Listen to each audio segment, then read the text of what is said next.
बिस्मिल्लाहिर्रहमानिर्रहीम। अस्सलामु अलैकुम वरहमतुल्लाहि वबरकातुहू। मैं अब्दुर्रहमान कुसूरी और आप मेरा चैनल देख रहे हैं मसाइल शरइया। तो आज आप हज़रात के सामने ये बात मैंने रखनी है, ये मसला कि तयम्मुम करना। इसमें दो चीज़ें आप हज़रात के सामने रखनी है कि तयम्मुम कहाँ पर जायज़ होता है और दूसरी वजह यह है कि इसके कितने फ़राइज़ हैं तयम्मुम के। तो पहली चीज़ आप हज़रात के सामने रखता हूँ कि ये कहाँ कहाँ पर होता है जायज़ कि बंदा तयम्मुम कर ले तो वो पाक हो जाएगा। तो इसमें चंद चीज़ें हैं जो आप हज़रात के सामने रखूँगा, चंद सूरतें हैं। नंबर एक सूरत ये है कि कोई बंदा मुसाफिर है, अपने शहर से इलाके से बहुत दूर है और जहाँ पर वो मौजूद है वहाँ करीब तकरीबन 1 मील तक पानी मौजूद नहीं है। अब उसने नमाज़ पढ़नी है, नमाज का वक्त हो रहा है, तो अब उसके लिए ये है कि ये तयम्मुम कर ले और नमाज अदा कर ले। लेकिन अगर उसको ये पता है कि नमाज क़ज़ा होने से पहले पहले मैं पानी तक पहुँच जाऊँगा, तो फिर उसके लिए तयम्मुम करना ठीक नहीं। ये उस वक़्त है कि जब 1 मील से ज़्यादा या 1 मील का सफ़र हो पानी तक और नमाज क़ज़ा हो रही, तो वहाँ पर ये तयम्मुम कर ले। या नफली नमाज पढ़नी है तो फिर उसके लिए ये है कि अगर 1 मील के अंदर अंदर पानी मौजूद नहीं तो वो तयम्मुम करके नफल वगैरह पढ़ सकता है।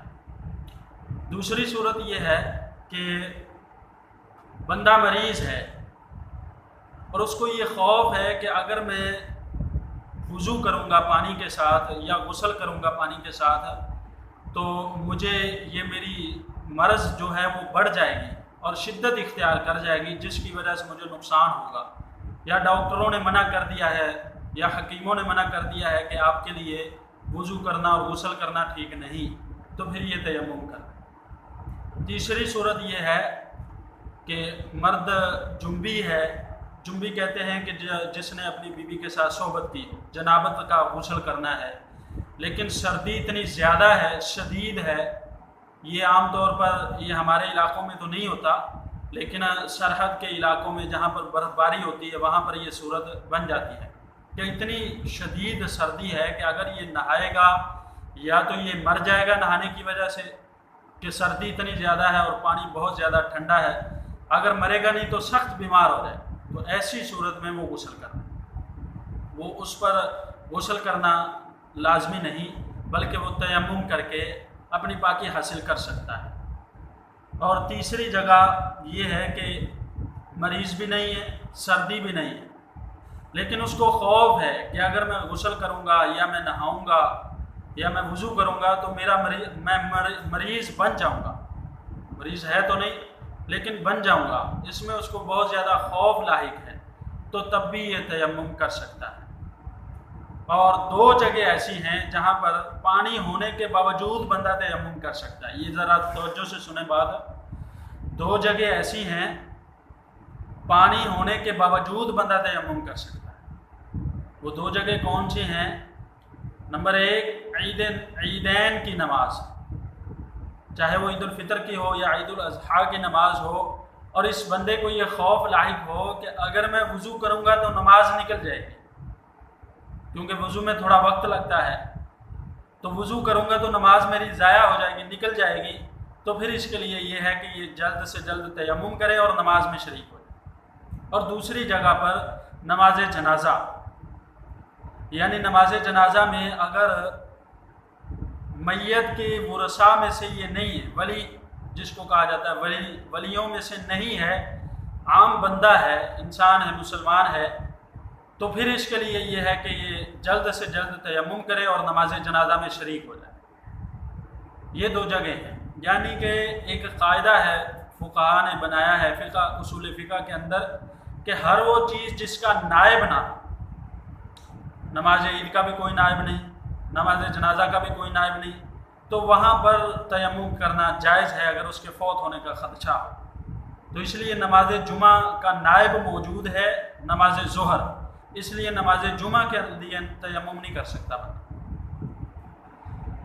تو آگے میں بتانا چاہوں گا کہ تیمم کیا چیز ہے، اور تیمم میں 3 چیزیں فرض ہیں۔